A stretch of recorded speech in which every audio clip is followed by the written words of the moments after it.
வணக்கம். நெருப்பு தமிழன்.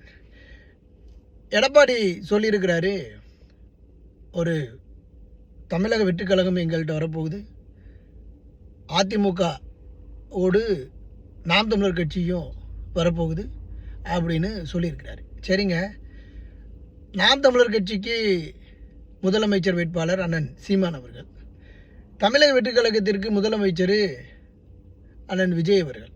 அப்போ இந்த ரெண்டு முதலமைச்சரும் அவங்க கட்சிக்கு முதலமைச்சராக இருப்பாங்களா, இல்லை எடப்பாடியை முதலமைச்சராக உட்கார வைக்கிறதுக்கு இவங்க ரெண்டு பேரும் பக்கத்தில் வந்து நிற்பாங்களா? இப்போ எடப்பாடி எத்தனை கோடி கொடுத்தாலும் சீமானண்ணனோ அல்லது விஜய் அவர்களோ வரமாட்டாங்க. ஏன் வரமாட்டாங்கன்னா, இன்றைக்கு தொடங்கிய இப்போ சீமானண்ணன் தொடங்கி ஒரு 15-16 வருஷம் ஆயிடுச்சு கட்சினால், அது கொள்கை கோட்பாடு இருக்கக்கூடிய ஒரு கட்சி. விஜய் நேற்று கட்சி தொடங்கினாலும் அந்த கட்சி கூட சில கொள்கை கோட்பாடுகளோடு வச்சிருக்கிறாங்க. ஆனால் எடப்பாடிக்கு எந்த கொள்கையும் தெரியாது, கோட்பாடும் தெரியாது. எனக்கு முதலமைச்சராக உட்காரணும், பொதுச் செயலாளராக இருக்கணும் அப்படிங்கிறது தான். அப்போ எப்படி இது சாத்தியமாகும்? நீங்களே சொல்லுங்கள்.